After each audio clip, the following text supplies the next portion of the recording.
But this first station, or this first pre-station that we're going to do, we're going to stretch. So we're going to go ahead and we're going to take our right knee and pull it up to our chest for a 4 count. So let's go ahead and let's grab that thing. 1001, 1002, 1003, 1004. Okay, go ahead and drop that. Let's go ahead and let's go with our other knee, our opposite knee. Pull that up. 1001, 1002, 1003, 1004. Todd, how you feeling? Good. Make sure y'all keep that toe. Okay, so now what we're gonna do is we'll go ahead and we'll step out with our right leg. Step out with our right leg, and we want to try to bolt that left heel into the ground, and we're going to stretch that left heel, Achilles area. Put our hands on our hips just like Todd's got. 1, 2, 3, 4. Good. Go ahead and shake that out. We'll step out with our opposite leg.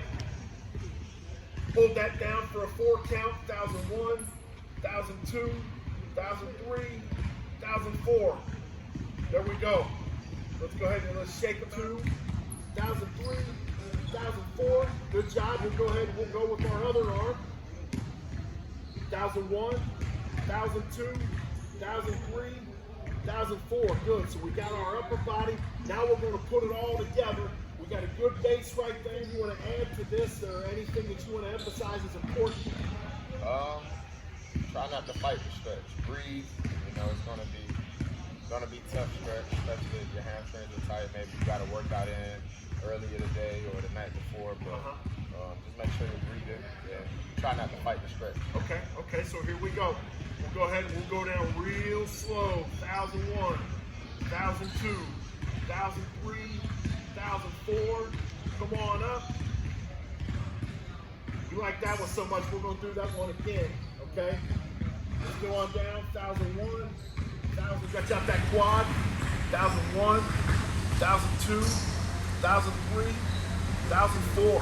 Excellent. Go ahead and shake them legs out, shake them arms out. Are we loose and ready to go, boys and girls? One more stretch. We okay. One for the IT band, so we can do cross the left foot over the right. Okay. And then just go down to the right. You'll feel the hamstring and the IT band. Excellent. Excellent. Other side. Go ahead and do the other side.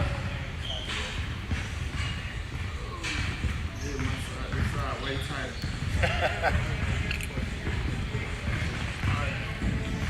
Awesome. Awesome. We're loose, ready to go. I can see the beads of sweat on Todd's forehead. We're ready to roll. Yeah. Now the first drill that we're going to do, boys and girls, again, we're going to emphasize the fact that you don't need a whole lot of equipment to do these drills, especially this first one. And with Todd being one of the best running backs in the National Football League, the ball's in his hands a lot.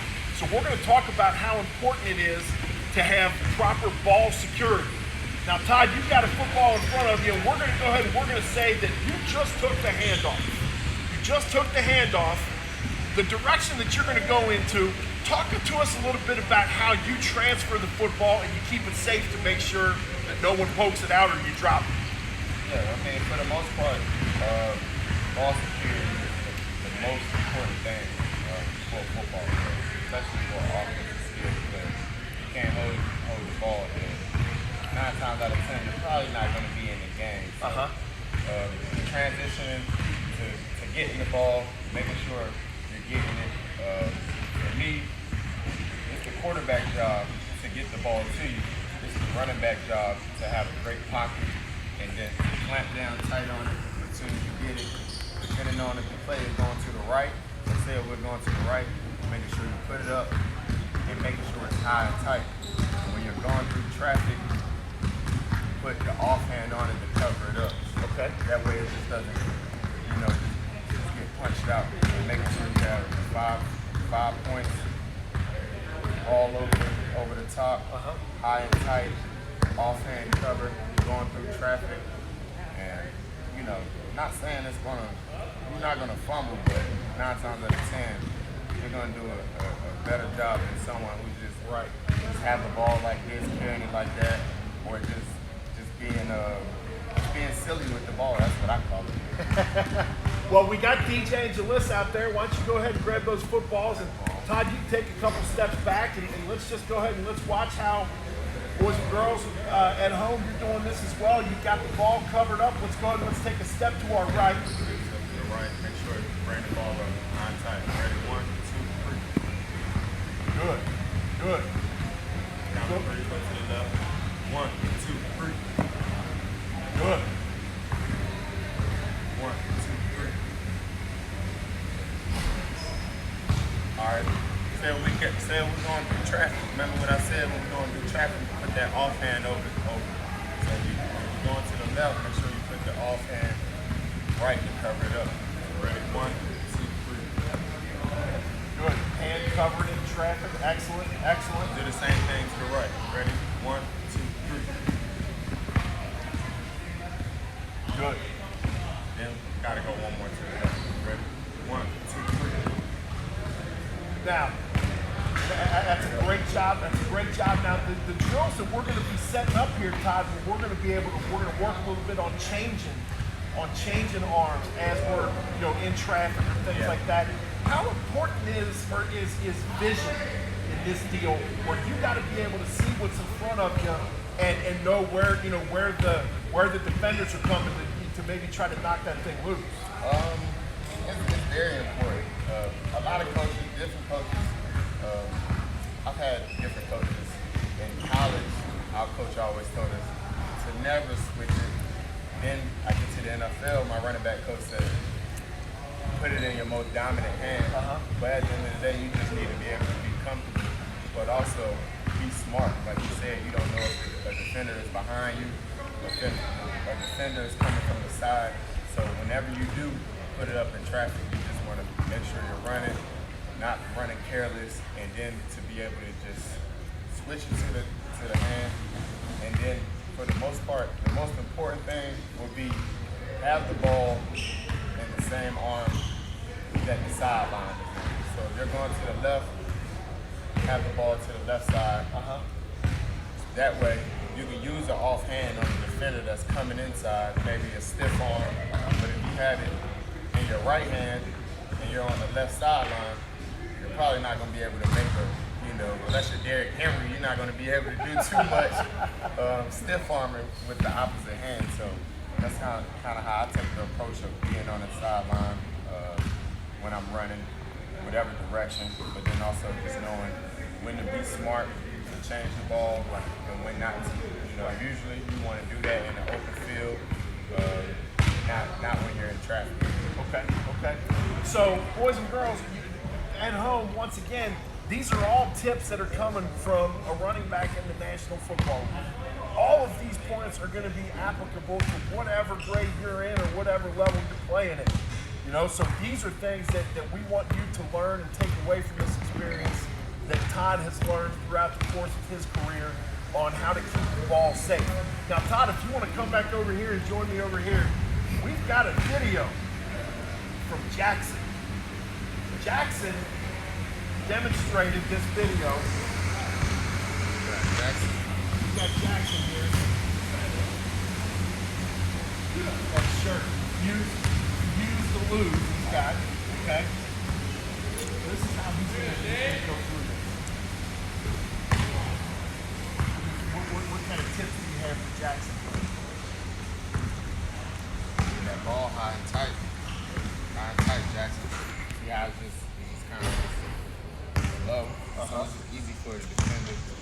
Charles Peanut Tillman would love that. We running like LaShawn McCourt, who's the best in the game at putting it up at the last minute. You always want to have that ball high and tight, especially going through traffic, putting the offhand on it. You don't want to have it low to the body, that way the defender can just easily just pop it out. And it's probably good to emphasize too that you practice these good hands.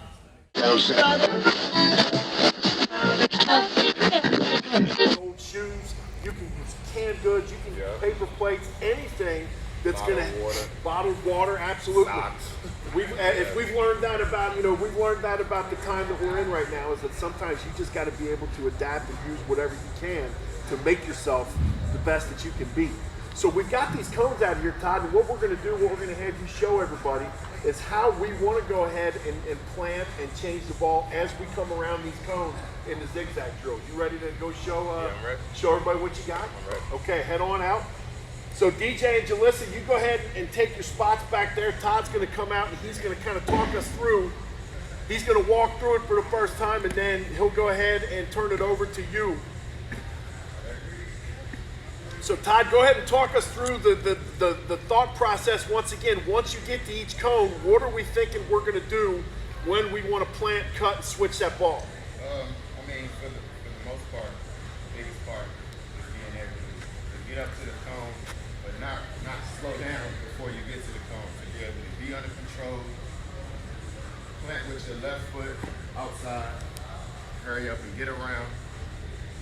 Plant with your right, hurry up and get around with the opposite leg, and be able to cut, and then go. Get out of the break real fast. That'll be the biggest thing. Being able to get out of the break, get out of the transition, and to get on to the next cone. Don't be not slowing down, not breaking before you get to the cone. Just full speed, but at the end of the day, making sure you're under control, because it's nothing like an athlete that's out of control, because you don't have your feet underneath yourself. You can't make a move like you want to make your move. So being able to do the drill, coming up, cut, getting out. Okay. So Todd, if you go ahead over to your spot over on the left there, or to your right there, and let's just kind of take DJ and Jalissa through these drills and kind of talk a little bit about what you're seeing and maybe share some insights for the boys and girls at home. So DJ, go ahead. One more thing. Hang on. Timeout. Making sure you're low. You don't want to be high. There you go. Running high, making these cuts. Like I said, you want to be underneath yourself. Good forward lean, getting out the cut. Good forward lean, getting out the cut. Making sure that ball is high and tight as well. Okay. Go ahead, DJ.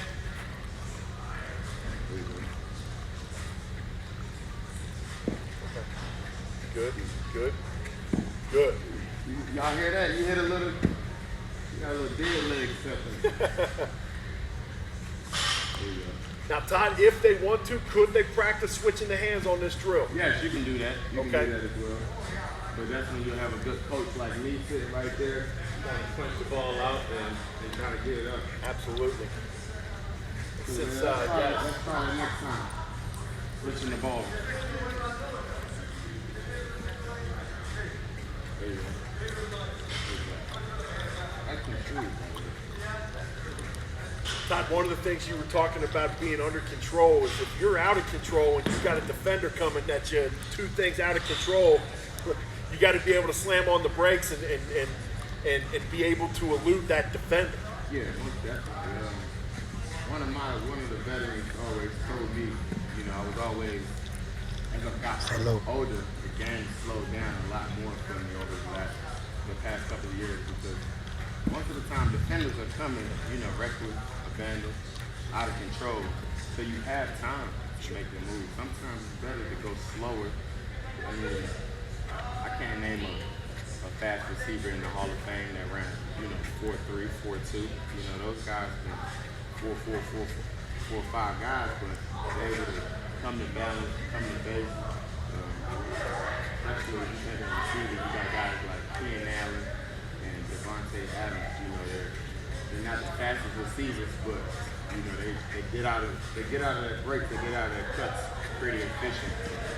That's basically what football is beating the man across from you as many times as you can, but also doing everything efficient.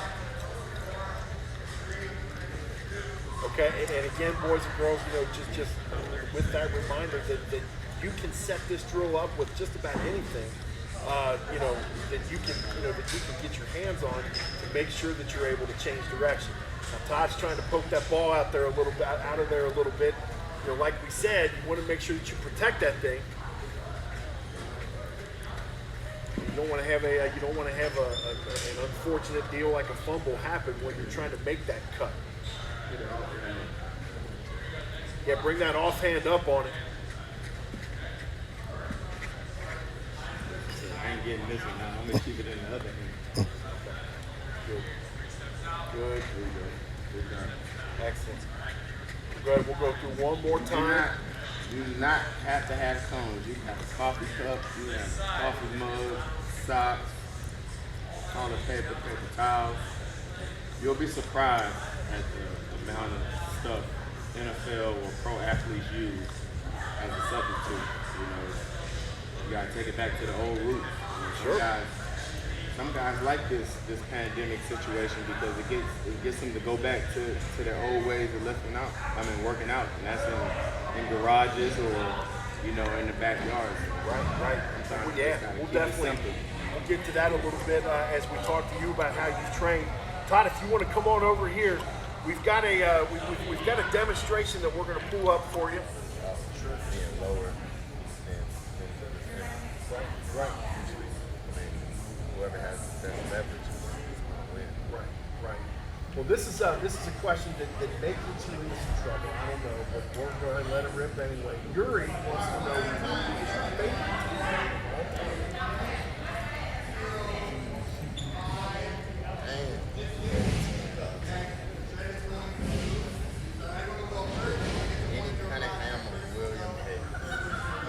Where did you play with them?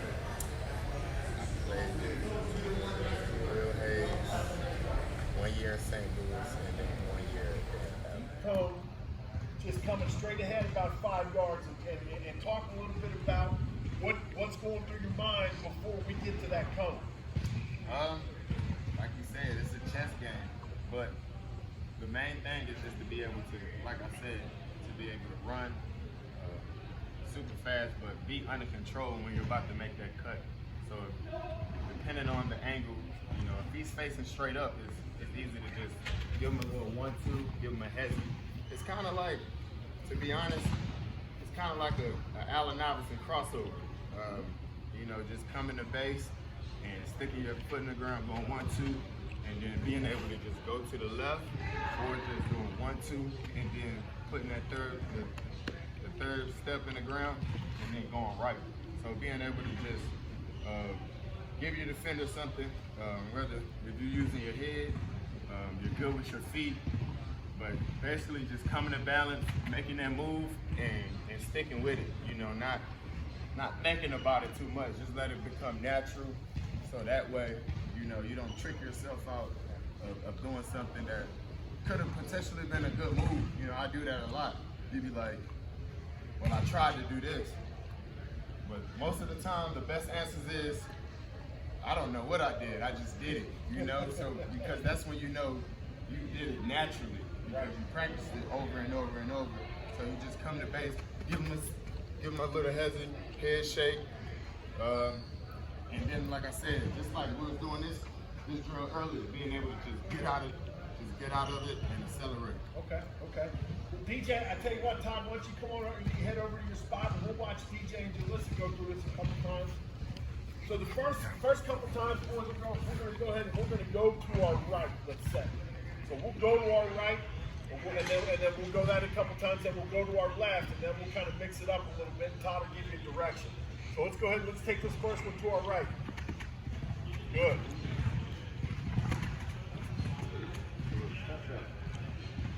That'd be better.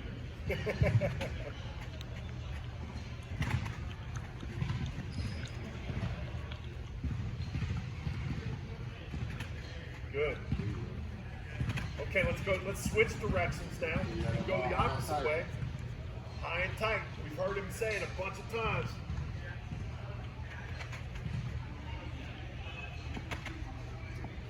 Good.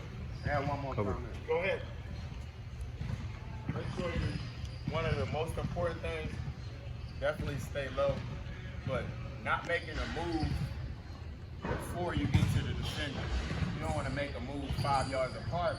That way he's just able to regain and come and catch you. Being able to step on his toes like that and then get out of your cut. So being able to be closer to the defender, obviously you don't want to get too close, but sometimes you got to hit him with a step back, or like you said, that's the best thing about offense. They don't know where you're going. They don't know what play you're running, unless you're like Luke Kuechly and you just know every play. But at the end of the day, they don't know your route, and that's why you want to make everything look the same. Right. You don't want to come up, because that's when people know you're about to break or you're about to stop. Being able to stay low, come to balance, and then get out. What Todd was saying is what you emphasize is you want to sink your hips, get low. There you go. Good. Now, Todd, go ahead. Let's see if we can trip them up here. Let's give them a direction when they get to the cone. Go ahead. Right. Left.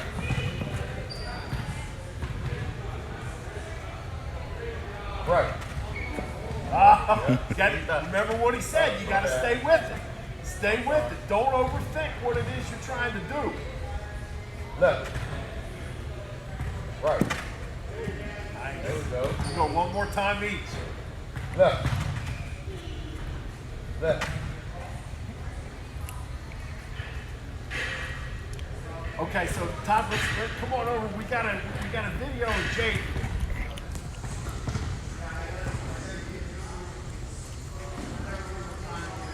Jake got to be ready for when you hear your name or your number called, you know, on a route where you're going to get the ball.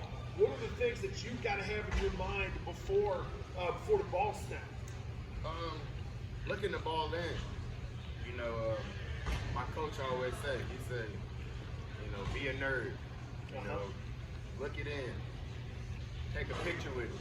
You know, make sure you see the ball coming into your hands. Most guys want to just do one hand or, you know, try to hurry up and make a play, but you can't make a play without getting the ball first. And trust me, there's always going to be space. There's always going to be space. Like I said, you always want to hurry up and make that move first, but make sure you secure the ball, look it in, tuck it in, and then proceed, and then let your football instincts take over. But the main thing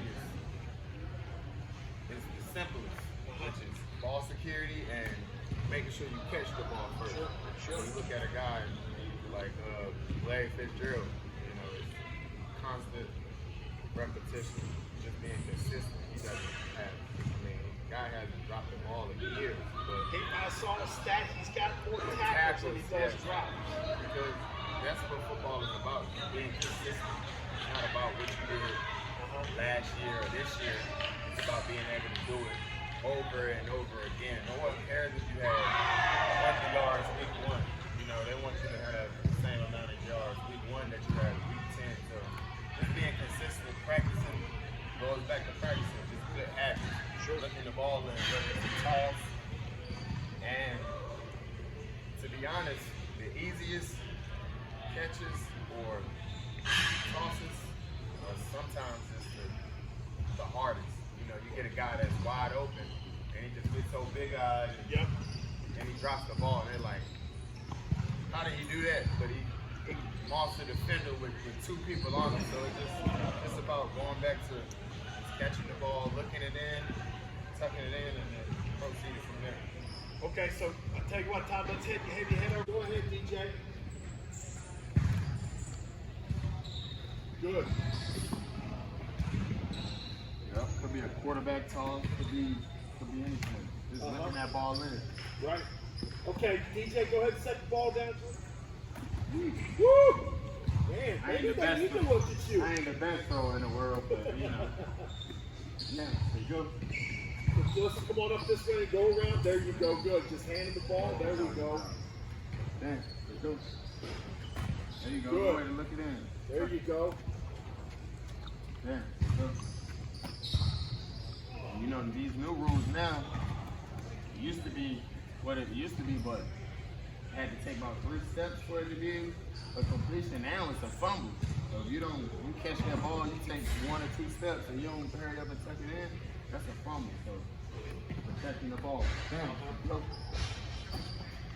Good hands. Damn. There you go. We'll go one more time each.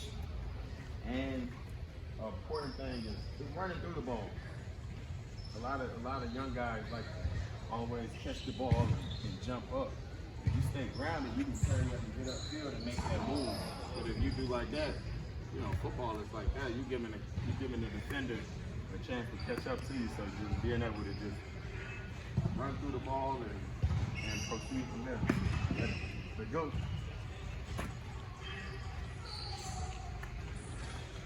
go. Excellent job. Excellent job, DJ and Jalissa. No Todd, props over here.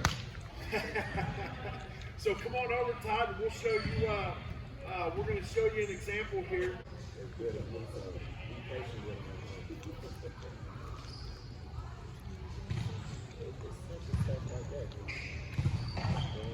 know, being a guy that is just trying to train to be the best that he can be, but also, you know, just the fact that you are, you know, you're so giving of your time, and the fact that you want to make sure that you're, you know, that you're leading things a little bit better than you found. You know, I can't thank you enough for being here. Is there anything you want to talk to the campers about before we jump off? You know, hopefully take these drills and apply them.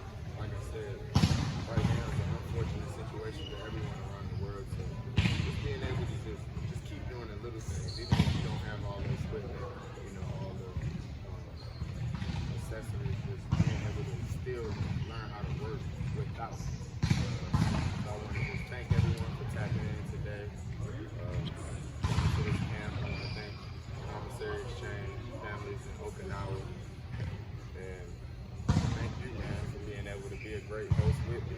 He makes my job way easier. If I had to talk this whole time, I would have been like, dude, I don't know. No way. But no way. Just want to say, just keep working hard.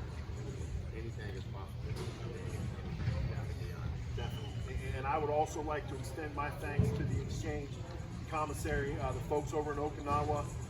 You know, all the things that P&G has done to make this possible. Again, I think that everybody that watched this, you're a little bit better than you were about an hour and 15 minutes ago because of this guy right here. So on behalf of Todd, my name's Craig James. Thanks everyone for coming out, and we'll see you later. Thank you, and then thank you. Yes, DJ and Jalissa, absolutely. Thank you guys. Thank you.